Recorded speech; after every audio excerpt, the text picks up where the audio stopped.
Hello, welcome to this week's Learn with Lorna, episode 200. I'm just trying to go live again because it looked like there was a bit of a glitch the first time, so hopefully this time it is going out because I'll be devastated if the 200th episode doesn't go out correctly. My name is Lorna Steele-McGinn. I'm the Community Engagement Officer with the Highland Archive Service, which has 4 archive centres in the Highlands of Scotland. We have one in Fort William, one in Inverness, one in Portree and one in Wick. This series is brought to you by High Life Highland at no cost to the viewer. High Life Highland is a charity registered in Scotland, and there is no payment or subscription required to take part in this series of events. But if you're able to donate towards our work, then we are very much appreciative of that, and thank you so much to all of you who have done that since this series started. It really makes a difference to what we are able to do as a service. Okay, so fortunately now it looks like it's going out live perfectly, which is a huge relief to me because it was all glitching and flashing and doing all sorts of things. Okay, so we are on the 200th episode. This one is going to be super relaxed and chatty. I've asked for comments, I've asked for questions and thoughts, and I'm going to share these throughout as they come. So please do send them in as we're talking. I'll respond to ones that I see coming in as well. Okay, so I'm going to start with some stats because I thought it would be useful to show how much the series has grown and developed since we started in April 2020. Now, every month we will report to our board the number of people who have watched Learn with Lorna. And so we report that monthly. But what I thought I would do just for a one-off is go back and manually count how many subsequent views there have been, because obviously we reported those April 2020 ones at the end of that month, and then we've never counted them again. So I did a manual count this week of how many people have engaged with Learn with Lorna since it started. And we are sitting at 472,664 views, which is extraordinary, I think. I wanted to see what some of the highest episodes have been. You kind of get a gut feeling of what sort of things you think have engaged people, what sort of things people are involved in. But I looked back and did a manual count of those highest episodes. So the highest ones are Crofters, Cotters and the Napier Commission at 8,100. All of the asylum records ones have been high, particularly. There was one in particular that was 6,500. Mary Vore, 6,000. Festivities and Traditions, 5,100. And Caithness Dialect was particularly high as well. What was really interesting for me about that one is that for some reason it got 2,500 views on YouTube, that episode. So the one before it was about 200, the one after it was about 200, and that one for some reason, Caithness Dialect, has flown on YouTube. So someone must have shared it. Okay, so some more stats. Where are people watching from? It's a real split, and you can maybe tell me this as we're talking, or tell each other this. There seems to still be a real split between locals and people overseas, and I'm absolutely delighted about that. I could not be more pleased about that. We've got people in the Highlands and Islands who have stuck with the series all the way through across Scotland and the whole of the UK. Then those countries that you might expect, like Canada, USA, Australia, New Zealand, we've got viewers in all of those. But also maybe some a little bit more unexpected. So I know that there are viewers in Hungary, in Japan, in Sri Lanka, China, South Africa, Pakistan, which I just find really mind-blowing, to be honest. What we don't have yet is any viewers in Antarctica. So if anybody knows anyone in Antarctica, I know there's a new group going out to the science station at the moment, then we can say we've hit all the continents. That would be awesome. Okay, final statistic for now. How many hours are there? So I did a physical add up of all the hours and seconds and minutes that I've spent on this. There are 117 hours, 30 minutes and 49 seconds of Learn with Lorna's for you to go back and have a look at if you would want to. So a really big resource with a big reach, and I've appreciated all of the messages that have come in on the episodes over the last 4.5 years. I looked back as I was doing this at some of the things that people have said over the years, and I can't tell you how much I appreciate it. Okay, so let's get to some of the questions that have come in. Anne asked me, how long do you spend researching each episode? It's really, really varied is the answer to that. On average, probably about a day to a day and a half. And that's purely because that's often all the time I have available between other things. So usually in a week I'll be in a school, or a school will be in with me, like yesterday. Um, there'll be an event, I'll be in meetings, I'm writing other talks, I'm preparing other things. So I could do many more hours research, but it needs to fit in with all the other calls on my time. So usually it ends up being a day to a day and a half that I can dedicate to the research. So this also ties in with some other questions that have come in. So first of all, I got asked, what has been the hardest episode for you to research? So I think the answer to this is probably any episode where I don't already have a good base knowledge of the subject, because then what I need to do is really allocate enough time to familiarise myself with the concepts before I can then look in our collections for stories, for good examples from within our collections.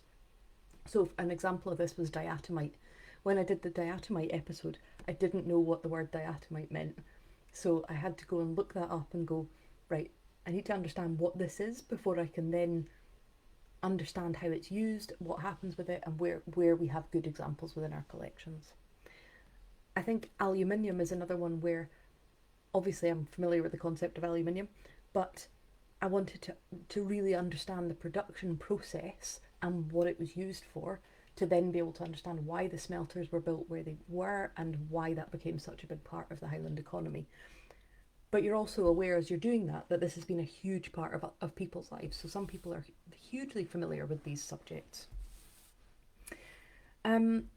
So there are also challenges that I find if I'm researching or presenting more certain episodes, such as the Caman na Gael or the Craithness dialect, because I'm very conscious in those episodes that I'm using language and I'm using pronunciation which doesn't come naturally to me. It's not my dialect, it's not my language, but also it isn't mine to claim. So there's two things there. It's not hard to research, but I find those ones trickier to present. Oh, so okay, so conversely, someone asked me which has been the easiest episode for you to rehearse, to research.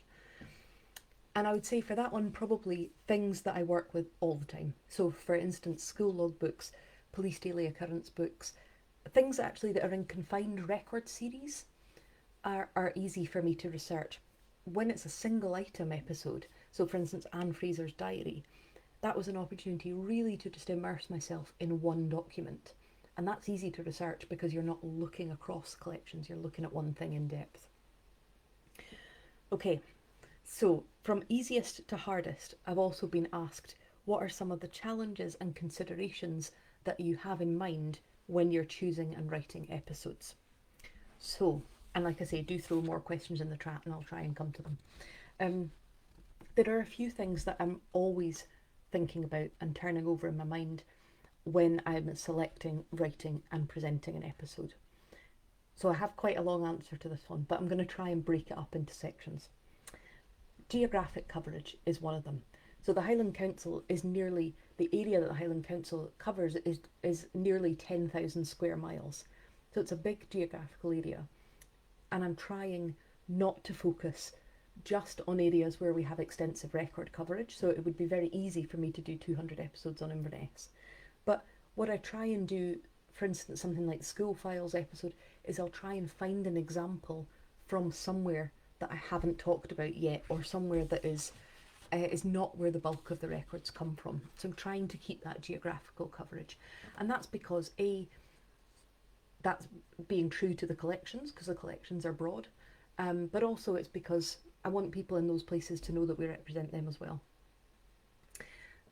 Okay, neutrality and opinions is another thing that is a challenge, or not even a challenge, but something I just need to bear in mind all the time as I'm preparing an episode. It's not my place to give opinions as fact. If I am giving an opinion, which I will do sometimes, then I'll try and always make it clear. So I'll say things like, I don't know what they meant in this letter, but my take on it is this, because I don't want to present an opinion as a fact. It's also that another part of that is acknowledging the bias that's within the documents, because documents will probably lean one way or the other, and so do we. And so we just need to be careful when we're stating what's a fact. But the other side of that is I don't want to make it dry and boring or overly neutral when something is tragic, like a huge loss of life or global conflict. You know, those things are tragic. So you need to imbue that into what you're saying, but without putting an interpretation too much on the document. Okay, another consideration I always have is awareness of the audience. So within any Learn with Lorna audience, there could be people who are experts on the subject I'm talking about. There could be people who've worked in the industry that I'm talking about. There could be people who live in the town I'm talking about. The people who deposited the records could be watching. A potential depositor of records could be watching. And someone who's never heard of that subject or place ever could be watching, all at the same time. So I need to try and work to engage all of those people, so I'm not talking down to anybody, but also not assuming knowledge from anybody. Because there are some things that might be kind of generally felt in the Highlands or generally known in the Highlands. But that doesn't mean everyone will have the same opinion, and it also doesn't mean that anyone outside the Highlands will know the same thing as us, or they might know more than us because they've studied it. So it's just a real balance. The key for me, and I've said this many, many a time over the years, is never pretend to be an expert. I'm not an expert. It's impossible for me to know everything about all the subjects I've covered in this series because they are so diverse over the time periods, the subjects, the geography. It's impossible for me to be an expert in them, and that's fine, and that's why I never pretend to be. Okay, another consideration. I told you this would be a kind of long answer, and I'm definitely going to go over this week. You'll just have to humour me. Living people's memories is something I need to consider. So in some episodes, I will be talking about people who viewers will remember. So, for instance, Tommy McPherson episode, Ian Sutherland, Maurice Pottinger, Hetty Munro, all of those will have family members or friends potentially watching. And so then there comes with that a pressure to do justice to that person when I didn't know them, but the viewers did. But also remaining loyal to the collection and what I can glean from it. As far as I am aware, everybody who I have spoken about, who people remember, I've had emails, I've had messages, people saying they're absolutely delighted about what's been said. I've had lovely messages from family members. I've had really positive reactions from people who've deposited records, who've said it's so lovely to hear it being used in this way. You may remember in the Maurice Pottinger episode, his wife said, it's so lovely to hear his words being said again. So I think I've got that okay, but it's always a consideration when you're dealing with people that people, they're real people to them. They remember them. And then two final challenges that I always have in my head whenever I'm presenting. One if I'm dealing with a controversial or emotive subject. So things like slavery, like clearances of land, like tourism, all of those things, people feel very strongly about those things one way or the other, and they expect me to feel strongly too. And sometimes maybe I do, but that's not the point. So for instance, in the tourism episode, it's equally likely that I would have somebody watching who is excitedly planning their holiday to the Highlands, and somebody in the Highlands who's dealing with the effect of irresponsible tourism on their land.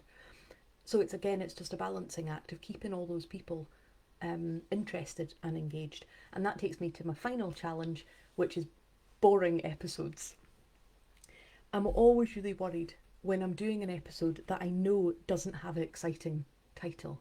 So something like the County Clerk's Papers or School Files, they sound really boring, but I know they're interesting, and I know that if I can just get people to join me, then they will also find it interesting, and I'll be able to hold their attention because of the stories that are in the records.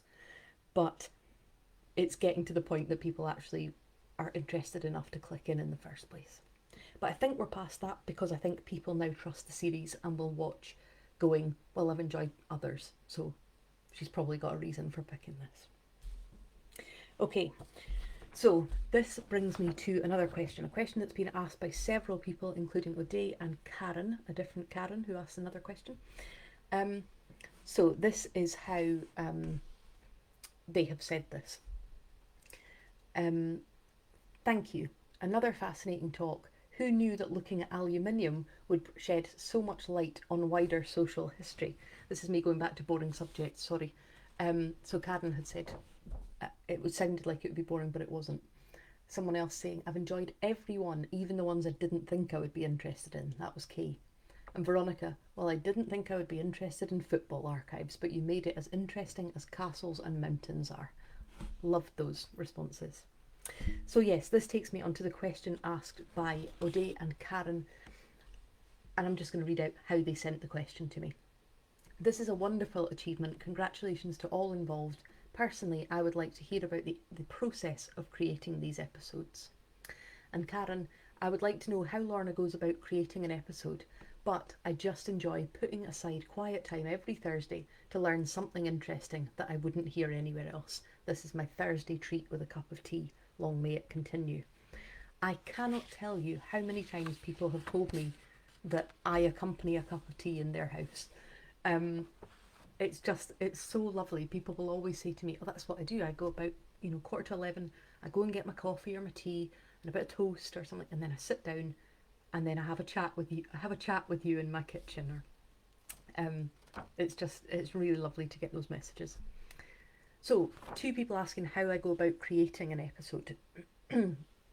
So I'm going to try and answer this along with a question that I was asked when I was giving a talk on Friday night. How do you pick what subjects you speak about? This is a question I get asked all the time. How do you choose the subjects? So initially, when it was going to be 14 episodes for homeschooling during COVID, I chose some big themes. So I thought these are things that parents can put children in front of and they'll learn something for half an hour. So I did things like Jacobites, World War One, Victorians, those kind of big topics. But since then, and again, I haven't really thought about this until I came to put this episode together, I see the episodes as falling into 4 different categories, and each of them serves a different purpose. So there are collections that are about there are episodes that are about one collection or one item. So for instance, Fraser Tytler papers or Cameron of Lochiel papers. So that gives those episodes give a broad overview of one collection and the stories that are within that one collection. So that's one type. Then there are ones that are about a record type. So for instance, school logbooks or oral histories or diaries.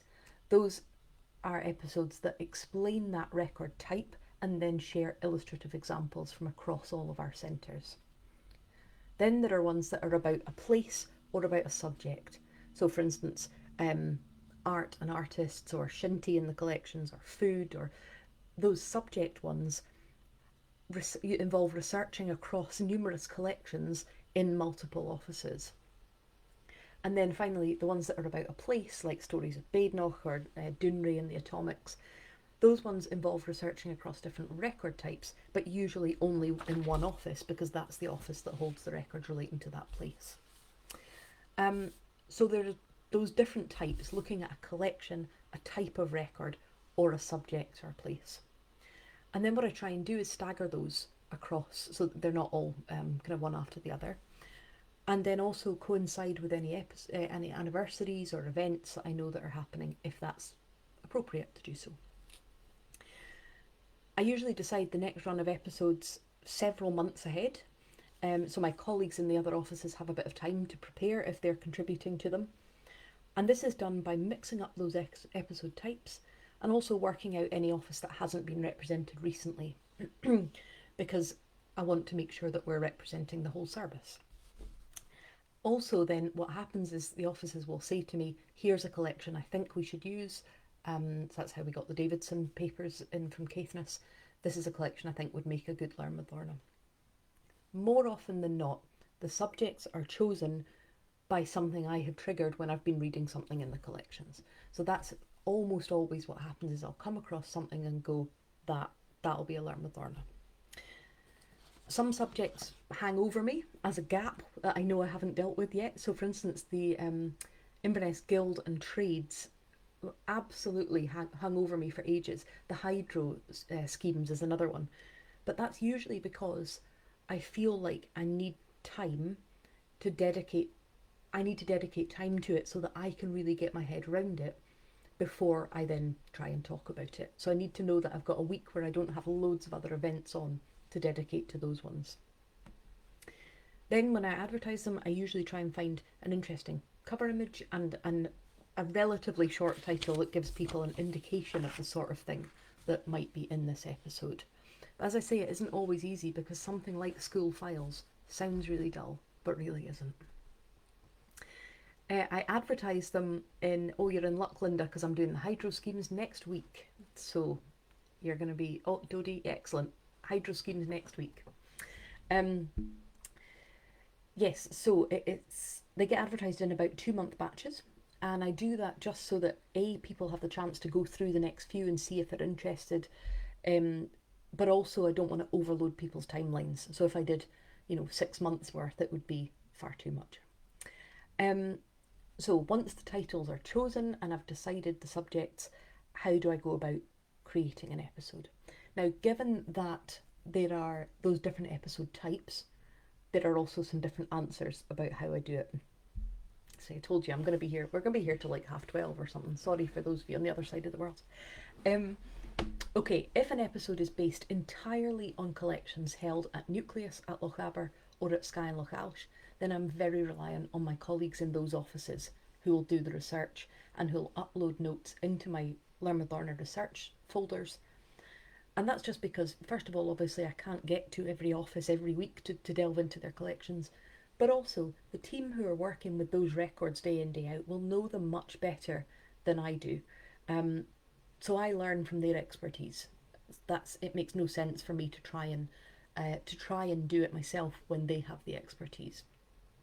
So if they then upload notes into my folder, then I'll read through those notes a few days before the episode and reshape them and write them up into a full episode using quotes and examples that they've selected.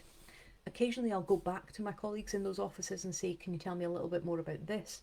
Or sometimes as I'm taking their kind of raw notes and moving them into an episode structure, something will come out of it that I think I need to illustrate that better, because to me that's jumping out. So I might go back and say, can you give me another example of something? So that's if it's entirely based in Lochaber, Skye or Nucleus. If episodes are subject based and then they need input from more than one office, so for example myths and legends or food for rich and poor, those ones, there's potential contributions from different offices. So then the offices who are contributing will find an example or a story from their collections, put it into my research folder, and then I'll do the research into the collections at Hark in Inverness. And then I'll look over all of the different elements that have come in and decide how I'm going to structure the episode in a way that flows. And sometimes that's thematic, sometimes it's chronological. It really depends. I'll then write up the episode by kind of weaving a narrative around the contributions. Usually I'll start with the research I've done myself at Hark as the basis of that episode, and then slot in the examples from other offices as I build that episode. And that's not because my research is any better or the Hark's collections are any better. It's just because it needs to come from my voice. So if I'm saying it, it needs to come from my place of knowledge, just to make it genuine, really, and to make me confident in what I'm saying. So I'll base it on my research and then I'll add in those other examples. Finally, if an episode is based entirely on collections at Hark, which covers by far the biggest geographical area of all the offices, then I'll do all the research myself before writing it up.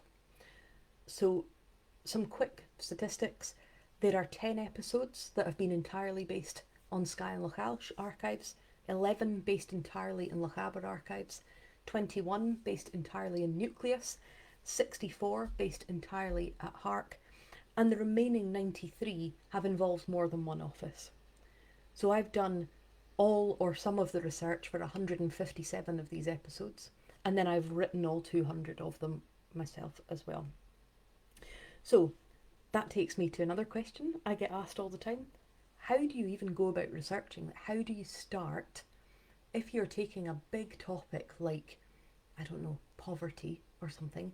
How do you know where to, how to even look at the millions of documents that you hold? Where do you start?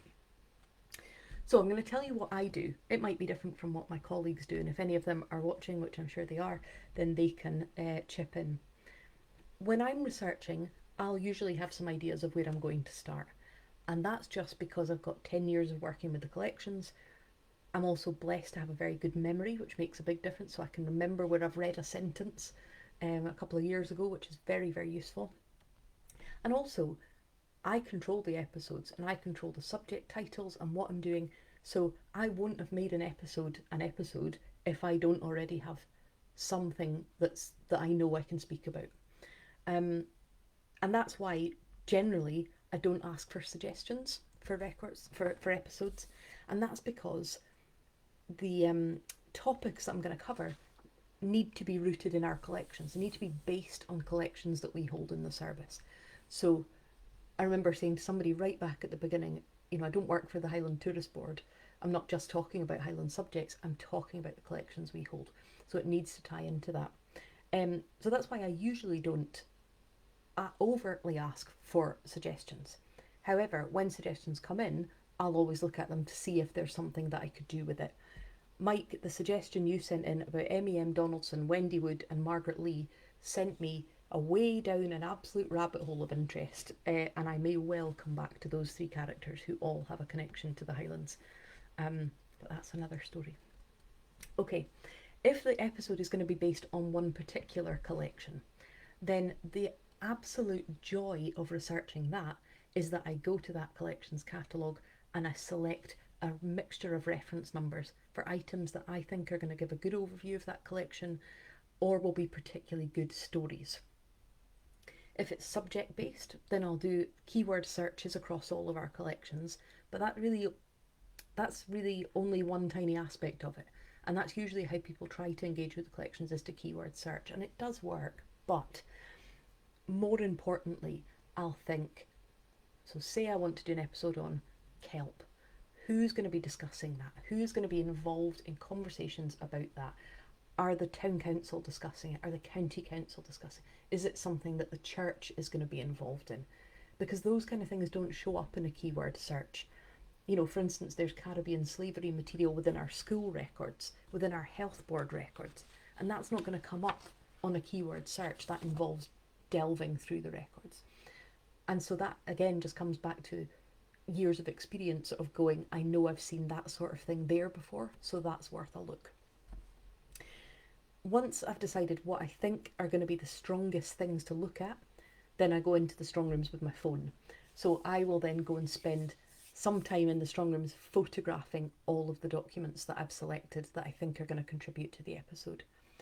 Always make sure that you include the reference numbers in my photographs, because otherwise you end up in a tangle not knowing where you got it from. I usually end up with about 100 photos of documents per episode, and then I spend about half a day doing this bit of it. And that's usually because I'm fitting it in around other events. So I'll have a school group in the morning and then I'll spend the afternoon in the strong room photographing, things like that. I'll then transfer all of those into the relevant folder in the Learn with Lorna folder. And then a day or two later, when I next have time, I'll come back to those photographs and I'll read everything that I've photographed and see what I think is shouting to me as the strongest themes or stories that I think are going to engage people. So sometimes I'll say, that's really moving, or that's hilarious, so I'm definitely going to include that. Or sometimes it's something that'll go, that just illustrates the importance of this collection or why we've kept it. Often in the course of doing the research, I'll stumble across something that I think will make another good episode, or something that I think that's not enough for a full episode, but it's something that could form part of another episode. So that's how episodes like Stories of Bravery are born, because I find one little story and I think that it's not enough to do half an hour, but it could be part of something. So I spend my absolute life jotting things down on bits of paper. So I am surrounded by little bits of paper, post-its, things stuck to my wall, where I've just written down a reference number or a keyword or big arrows and circles around things. I have so many of those where I've gone, that's a thing I can use in the future. Almost always when I am researching, I'll end up with far more pictures than I need.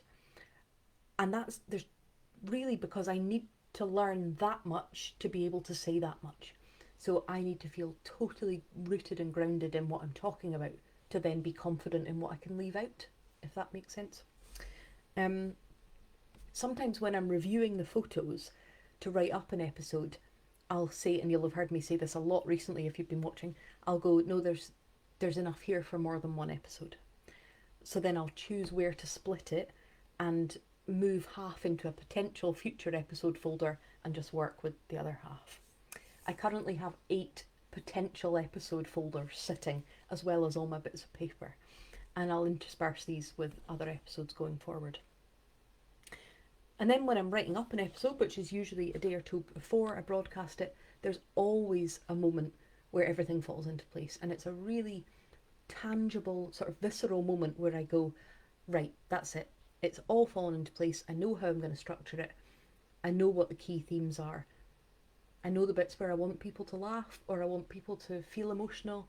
It's really hard to explain as I was trying to write this together, which is why it might sound a bit rambling and a bit long. But I can only describe it as it's like getting over the brow of a hill. So I've done all this kind of identifying reference numbers, I've done the photographing, I've got it all sitting, and then I'm trying to work out how to build it and shape it, and then suddenly you go, that's it, I've got it. I know exactly how it's going to fall together. I'll then always select specific examples to read aloud, and that's just so that I'm using people's own words rather than always just my own. If I have time, I'll type up those from those photographs, but more often than not, I don't have time, and I'll just be reading out from the original, and that's why you will often see me sometimes getting caught out and stumbling over a word because it's from 1700 and I haven't had time to type it out. And then finally, when the episode is written, the last thing I do is check with my colleagues in the other offices to make sure that I'm pronouncing place names correctly, because there's no way I can know them all. And also look up the pronunciation of Gaelic words, and I write them phonetically in big letters across my notes to make sure that I do cause as little offence as possible to native Gaelic speakers. I usually have about 12-13 pages of notes, longhand notes per episode, and a couple of pages of readings on my screen as well. I always write longhand. None of the Learn with Lorna notes are typed. I think it's just, I don't know, I can write naturally longhand. It comes much more flowingly to me. And so this takes me to another question that have come in, or another couple of questions. Anne, a different Anne, asked if I create transcripts of the episode, and Jim and Norman have asked me if I'll consider publishing all my notes. So I don't do transcripts, mainly because the episodes are there to watch back, and the fact that they're all subtitled does mean that they should be accessible to most people. And I haven't thought seriously about printing the notes, although I have them all next to me. They're all in a huge big stack in folders at my desk. I don't know how much interest there would be in that. I certainly think there are great stories in there that would make some great pieces of writing, but that's another question and something else I don't have any time to do. Finally, when I go live, I will make sure that I'm streaming across all the 4 pages, but the heart page is the main one where I see the comments coming in. And I often get asked, particularly by my colleagues actually, if it throws me off my stride to see comments coming in at the side of the screen as I'm trying to talk, and it really doesn't. I'm fairly good at multitasking, but also it just makes me really happy to see people's comments coming in, know that people are there, that they're interested. And from another point of view, which is going to sound really kind of miserable, I also know that if people comment and if people react and if people share the episodes, then it automatically is pushed further out by Facebook and it gets a further reach. So it matters to me on various different levels when people comment. Okay, I told you we were going to run over, I'm sorry. That brings me to another question. So someone has asked me, do you get nervous speaking live? And the answer to that is no. I did at the beginning, and I occasionally still get a bit edgy if I know it's a subject that people feel strongly about. Just that's me being kind of overly prepared for flack that might come. It actually really never does, which I've been astonished about. We've had such a positive response to the series. However, I do still get an absolute cold chill down my spine if my computer does a software update, or if the flippin' Facebook algorithms change again, which happens all the time, and then I go, oh, everything I did last week doesn't work anymore. That happens more often than you would like to think, where the whole system changes. Once an episode is finished going out live, then I'll manually download it from Facebook and save it, and then upload it onto YouTube. So that's how it gets there. Okay, another question that I've been asked, this time from Lynn, came in from this message on on YouTube. Another fascinating talk. As a matter of interest, when you do research and find themes like poverty, businesses, battles, schools, engineers, builders, etc., do you note that there's this information about that issue in a master register? And the answer to that is no, I don't. I don't create a register or a database, but if something of significance comes out that wasn't clear from the collection's catalogue, then I might discuss with the archivists whether there's a possibility of altering that catalogue's description to better represent it. And it's not always possible, but sometimes they'll say, yes, we need to change that just so that it shows that element of the collection. We've created storyboards about people and collections based on Learn with Lorna episodes, and we also have a topical index in some of the offices but that won't reflect the breadth of information in something like a Town Council minute book, because fundamentally it's a minute book of the Town Council's discussions, and you can't possibly list the fact that it covers witchcraft and war and battles and, so much. What I would hope, though, is that from people watching these episodes, that might encourage them to come in and do some exploring of their own, maybe using the documents that I've mentioned as a starting point to come in and start investigating. Okay, I'm going to kind of coming towards the end by rounding off about the subject of favourites, mine and some of yours. But if you've got any, please do mention them in the chat. But these are things that people always ask me that I wanted to share. Okay, what are my favourite documents? I would say this, as you can imagine, is just hideous, but I love the 1299 charter that we hold from Munro Fowles. I just love the privilege of the fact that I can hold something and engage with something that's that old. I love Anne Lister's letters from Lochaber Archive Centre, because it was me that realised that they were written by Anne Lister, and it was so exciting when I made that discovery and went tearing down to Lochaber to have a look, and so they hold a place in my heart because they're special. Inverness Borough Treasurer's account book, love that. I'm going to do an episode just on the Treasurer's accounts, and I love it because every line has a story about where the money's being spent. And I love William Fraser Tytler's memorandum book. It's just such an interesting book, and he is such an interesting person. So I would say those are my top favourite documents. My favourite collections. Fraser Tytler is absolutely my favourite, along with Margaret McDougall, just because of the huge amount of information they contain on myriad subjects. And then Hetty Munro in Caithness Archives. I love her. I love her personality. I love her character. So that's a favourite collection of mine. People always ask what my favourite episode of Learn with Lorna is. I haven't watched any of them back again. As I've said before, I never watch anything back. If I've been on a TV programme or anything, I never watch any of them because I'm always so worried that I'll hear something and go, oh, why did you say that? But I'm very fond of the fact that I've done these episodes. The overview ones, I think they're 99 and 100 off the top of my head. Those ones that kind of give an insight into archives, what we do and what the service is and where it's come from. I'm proud of those ones. I loved Anne Fraser's diary episode because it gave me the chance to just sit and read it from cover to cover and feel like I knew her. That was very special. The Curious Case of Hugh Fraser was one I really enjoyed because there was a lot of reaction from it, which I wasn't expecting, so that was great. And also the Davidson collection. The Davidson collection one really made had a lot of impact on people. That was one from the Caithness archives, and we've done a subsequent one about that collection as well. So then what about other people's favourites? This is a conversation I absolutely love to have. That Davidson episode actually generated a load of comment. I had a look back at it. These are some of the comments on it. Veronica, oh my goodness, what a beautiful, moving, true story. I am so, so pleased that they had those deserved years together after everything they had been through. Thank you so much for sharing such poignant letters with us. It just shows how important your organisation is that these have been preserved for us and for future generations. Linda said, thank you, that was such an emotional session. What a fantastic story this week. Stuart said, I'm not easily moved, but...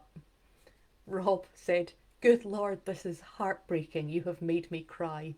And Andrea said, this has been one of my absolute favourite lives.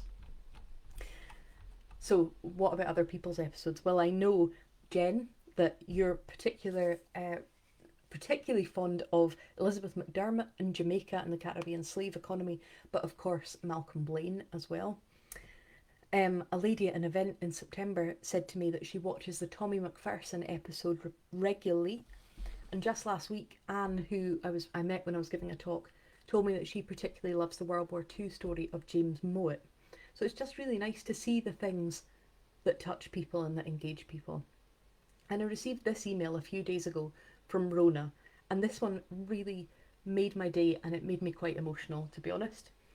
So Rona says, congratulations. There are so many good episodes. One episode that really sticks out in my mind, though, was one that examined asylum records. It was done with such sensitivity and compassion for the lives of the patients and the staff as they were brought to life through the records. My professional field was in child and family mental health, so I was especially fascinated by the way in which the difficulties of some of the patients were conceptualised and what it was thought they needed in terms of treatment. Despite not having the advantages of modern medicine, there was considerable insight into patient needs, much more than I had anticipated. As genealogists, I think sometimes we feel cautious about digging up mental health and criminal records and the like. But this seminar very much demonstrated the wealth of information available and that it can be explored while maintaining the dignity of the ancestors and using modern knowledge to retell the stories with compassion and understanding. And I'm even getting emotional reading it out. I was just so touched, because it's lovely to know that people who have an expertise in a particular field feel that it's been well handled and that it's been a valid contribution to the series. This was another lovely one that came from Steve in YouTube. He's referring to the episode about the story of Invergordon, and he said, this was a great episode, especially for us based in the town. So much could be learnt from the past, however. At present there is a distinct lack of jobs and amenities and basic infrastructure. This is a beautiful town which needs someone to step in with strong management plans, but thank you for this brilliantly informative lesson. And then just this morning I opened a card from John that says, congratulations on another amazing milestone, reaching the 200th episode of Learn with Lorna. Almost 5 days worth of talking and many hairstyles and colours. Yes, apologies for that. Also many weights and shapes, but we'll gloss over it. Some of my favourite episodes have been where you look at personal letters and diaries, giving a true glimpse into people's lives. I wonder if there are any letters or diary entries that you would find too personal, too intimate, or too gruesome to keep in the archives. And I think the answer to that is there's nothing that we would say was too personal to keep. There are things that I wouldn't share, that I wouldn't read out. And I know certainly, looking at gruesome, I know there are times where archives have been used in police cases where they find references within collections that they think actually somebody needs to know about this. But no, it wouldn't stop us keeping them.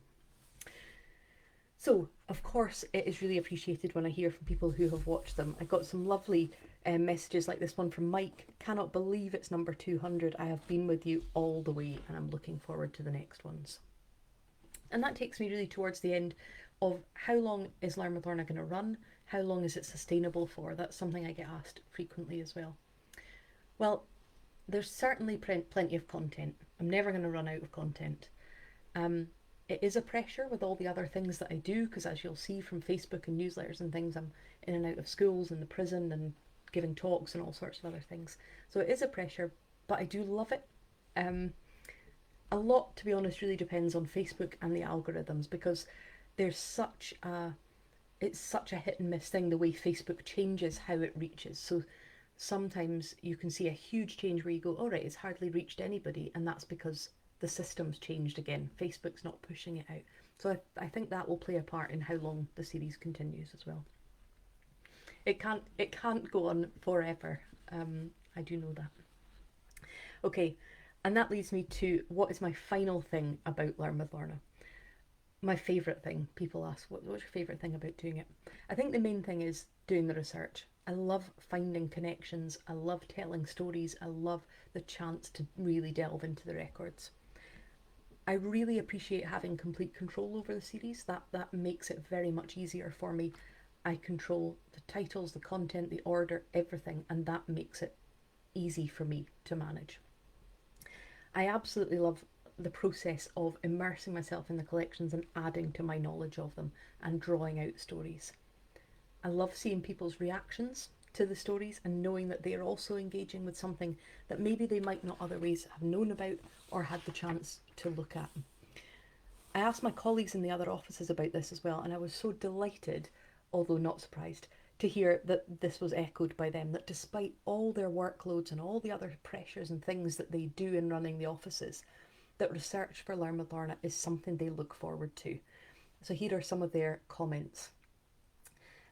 Rory said to me in Lochaber, I'll start by saying it's a satisfying task. It's something you want to get right, seeing as your episode depends on it. It's a great way of becoming more familiar with our collections. Jen at Nucleus said, my first thought is always, oh, it's great fun. It's nice to get in and about the records properly. It's also good because we learn more as we research for Learn with Lorna. It's also amazing to see how far the series has come. I still remember the first meeting when we discussed it and we weren't sure how far it would go, but look at it now.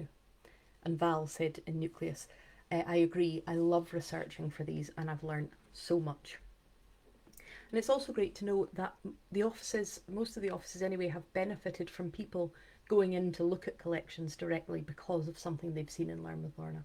I know that I'm often stopped when I'm in Hark by people who have come in on the back of an episode, and that's brilliant. And sometimes people come from right across the world because of that, and that's just mind-blowing as well. And then in addition, one of my favourite things is knowing that we've gained collections on the back of the series. So for instance, we took in additional papers about the McLean sisters because the depositor was so pleased with how we'd used them in a Learn with Lorna that he gave us an addition to the collection. We took in football records in Caithness on the back of a football Learn with Lorna. And that's wonderful. And people who have deposited the records often say how pleased they are to see them being used. So that's just really, really appreciated. So I wanted to finish, look at that, nearly an hour, longest episode ever. I wanted to finish by sharing with you some of the things that I am delighted have come out of Learn with Lorna, in addition to collections, donations and statistics, all of which I'm delighted about. But as a direct result of Learn with Lorna, I have been asked to speak at Expo North about growing and creating a film series, at the Archive and Record Association South East of England, talking about how to use social media effectively, the School Archivists and Records Association Conference, Genealogical Society of Queensland, a range of local talks such as Glen Urquhart where I was on Friday night. Scottish Indexes conferences have come because of Learn with Lorna that we've been asked to participate in. I took part in the BBC filming with Keira Knightley on the back of Learn with Lorna because the producers had watched various episodes and wanted to speak to me about it. I know that the films are recommended to students at Glasgow University on the Archive and Records Management course. I know that they're recommended to students at the University of the Highlands and Islands Public History course. I've been interviewed for dissertations and projects and academic pieces of writing because of it. We got the award for innovation. We're referenced, I was so delighted to see that I was referenced in S.G. McLean's book, The Bookseller of Inverness, because of a Learn with Lorna.